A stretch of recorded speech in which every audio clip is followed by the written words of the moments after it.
अगर आपकी दुबई में कंपनी सेटअप हो चुकी है और आप एंट्री परमिट लेके दुबई जा रहे हो अपना वीज़ा लेने और एमिरेट्स आईडी लेने और अपना बैंक अकाउंट ओपन करने, तो रुको, आप अपना पासपोर्ट जरूर देखो क्या उस पर इमिग्रेशन चेक रिक्वायर्ड तो नहीं लिखा है तो समझो आप नहीं जा पाओगे। इंडियन इमिग्रेशन अथॉरिटी आपको रोकेगी और परेशान करेगी। तो इसका क्या सॉल्यूशन है हम इस वीडियो में डिटेल में डिस्कस करेंगे। चलिए शुरू करते हैं।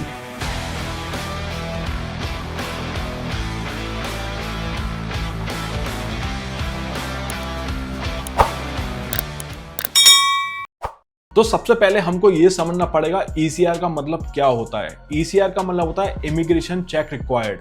ये आपके पासपोर्ट के लास्ट पेज पे सबसे ऊपर लिखा होगा और अगर आपके पासपोर्ट पे ये लिखा है तो समझ लो आपके लिए एक मुसीबत आने वाली है जब आप अपने एयरपोर्ट से इमिग्रेशन डिपार्टमेंट चेक कराओगे तो क्योंकि अगर ये लिखा हुआ है तो इमिग्रेशन डिपार्टमेंट जो इंडिया का है वो ये चेक करेगा कि किस पर्पस के लिए आप यूएई जा रहे हो और आप वहाँ जा रहे हो तो वापस कैसे आओगे, आपके पास फंड है कि नहीं है, आपने रिटर्न टिकट कराई है कि नहीं कराई है, किस होटल में रुकोगे कि वो ऑलरेडी बुक है या कि नहीं है। और ये सारे आंसर में सेटिस्फेक्शन नहीं मिला तो वो आपका अंदर जाने नहीं देगी, आपका जो वीजा है वो रिजेक्ट कर देगी। इमिग्रेशन अथॉरिटी इतना रिजिड इंटेरोगेशन क्यों करती है, उसका रीजन ये है कि कोई भी ईसीआर पासपोर्ट होल्ड कर रहा है तो देयरफॉर उसने अपना 10 का सर्टिफिकेट नहीं दिया है और ये मान के चलते हैं कि वो ज़्यादा लिटरेट नहीं है। एंड उनका क्योंकि वो बाहर जा रहे हैं तो एक्सप्लॉयटेशन हो सकता है और जिस पर्पस के लिए जा रहे हैं, फॉर एग्जाम्पल कोई एम्प्लॉयमेंट के लिए जा रहा है तो फिर उसको ये दिक्कत हो सकती है कि वो नौकरी मिले ही ना या उससे नौकरी ना कराएं। और कभी बहुत लोग तो ऐसे होते हैं वो ह्यूमन ट्रैफिकिंग में ही फंस जाते हैं। यहाँ से जो रिक्रूटर होते हैं वो बोलते हैं कि भाई आपकी जॉब लगेगी, आपको इतना पैसा मिलेगा, बट वो वहाँ पहुँचते हैं उनका कुछ नहीं होता और वो बेबस वहीं की वहीं रह जाते हैं। तो ये एक बहुत बड़ा रीज़न है जिसकी वजह से एक रिजिड इंटेरोगेशन होता है इंडियन इमिग्रेशन अथॉरिटी के द्वारा एंड आपके सारे आंसर सेटिस्फैक्टरी होते हैं तभी आप जा पाते हैं, अदरवाइज नहीं जा पाते हैं। तो इंडिया की ईसीआर कंट्री की लिस्ट में 17 कंट्री आती हैं और उसके अंदर यूएई भी आता है। यस, अगर आप दुबई जा रहे हो तो ये आप मान के चलो आपका इंटेरोगेशन होने वाला है अगर आपके पासपोर्ट में ईसीआर लिखा हुआ है तो। अब आप बोलोगे कि भाई मैं तो जो भी यूएई जा रहा हूं मैं अपनी कंपनी सेटअप करने के लिए जा रहा हूं, मैं कोई एम्प्लॉयमेंट के थ्रू जा ही नहीं रहा, मैंने कोई एम्प्लॉयमेंट लिया ही नहीं है। ये बात आपकी सच है, बट जब आप इंडिया से यूएई जाते हो तो आपका एक एंट्री परमिट इशू होता है 90 डेज के लिए और उस एंट्री परमिट में एक वर्ड लिखा होता है एम्प्लॉयमेंट। डिस्पाइट ऑफ कि चाहे आपने जो वीज़ा अप्लाई करा यूएई में वो इन्वेस्टर वीज़ा हो, पार्टनर वीज़ा हो या इवन गोल्डन वीज़ा ही क्यों ना हो, एंट्री परमिट में जो एम्प्लॉयमेंट वर्ड लिखा होता है उसको इमिग्रेशन डिपार्टमेंट पकड़ लेता है और कहता है कि भाई आपका एम्प्लॉयमेंट वीज़ा है और आपको पीओई लेके आना पड़ेगा। तो अब इसका सॉल्यूशन क्या है, तो देखिए सबसे पहला और सबसे परमानेंट सॉल्यूशन तो आपका यही है कि जो आपका पासपोर्ट ईसीआर है उसे नॉन ईसीआर करवा लो अगर आपके पास 10 का सर्टिफिकेट है या ऑल्टरनेटिव डॉक्यूमेंट है as per the passport guideline. तो अगर आपका ऐसा है तो पहले भाई अपॉइंटमेंट लो पासपोर्ट सेवा केंद्र से, उसके बाद अपना नॉन ईसीआर पासपोर्ट ले लो।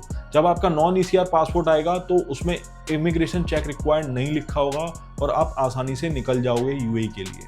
दूसरा ऑप्शन ये है कि आप पीओई लो। पीओई क्या होता है, प्रोटेक्टर ऑफ इमिग्रेंट्स।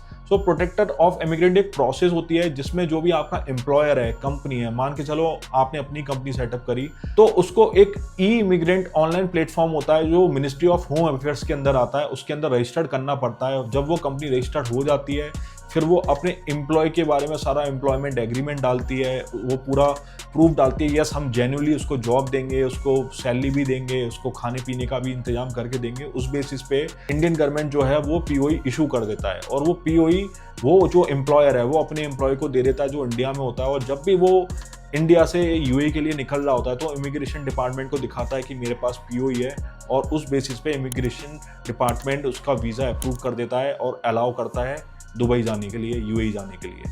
बट ये देखिए बहुत बड़ा कॉम्प्लिकेटेड प्रोसेस है और आप एक अपनी कंपनी सेटअप कर रहे हो जस्ट क्योंकि आपको फॉरेक्स ट्रेडिंग करनी है, क्रिप्टो ट्रेडिंग करनी है या कोई आप आईटी रिलेटेड बिजनेस कर रहे हो तो उसके लिए आप इतना बड़ा झंझट नहीं करोगे। तो इसका और क्या सॉल्यूशन है, तो देखिए आपको लग रहा होगा कि भाई मैं तो अपनी कंपनी सेटअप करके गया हूँ तो मेरा तो एम्प्लॉयमेंट है ही नहीं तो मेरे को दिक्कत क्या है। मैं आपको अपना एक प्रैक्टिकल एक्सपीरियंस शेयर करता हूँ कि हमारा भी एक क्लाइंट थे, उन्होंने कंपनी सेटअप करी थी बट उनका इमिग्रेशन चेक रिक्वायर्ड लिखा था पासपोर्ट पे।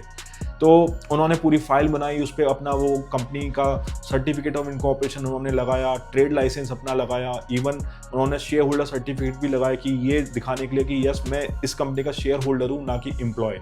ये सारे डॉक्यूमेंट लगाए, इवन एक रिक्वेस्ट लेटर भी लगाया था इमिग्रेशन डिपार्टमेंट को एड्रेस करते हुए, पूरा बिजनेस मॉडल समझाया था कि मैं वहाँ दुबई में कंपनी सेटअप कर रहा हूँ, कैपिटल लेके जा रहा हूँ, इन्वेस्ट करके मैं अपना बिजनेस करूँगा।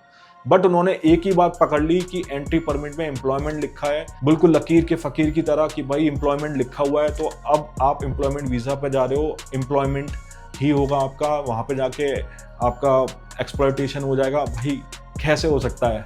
कोई अपने आप को जॉब देगा भी, एम्प्लॉयमेंट देगा भी, तो वो अपना थोड़ी ना एक्सप्लॉयटेशन करेगा। बट नहीं समझ में आता है इमिग्रेशन डिपार्टमेंट को, तो आप मान के चलो ये भी एक सॉल्यूशन नहीं है। अब इसका सबसे इजी सॉल्यूशन ये है कि आप इंडिया से जब भी आप जा रहे हैं टूरिस्ट वीज़ा पे जाओ, अपना एंट्री परमिट इशू ही मत कराओ यूएई का, और जब आप टूरिस्ट वीज़ा पे वहाँ जाओगे तब आप स्टेटस चेंज कराओ। तो स्टेटस चेंज का बस 1000 AD का कॉस्ट एक्स्ट्रा आता है, जो भी कंपनी सेटअप के अलावा होता है।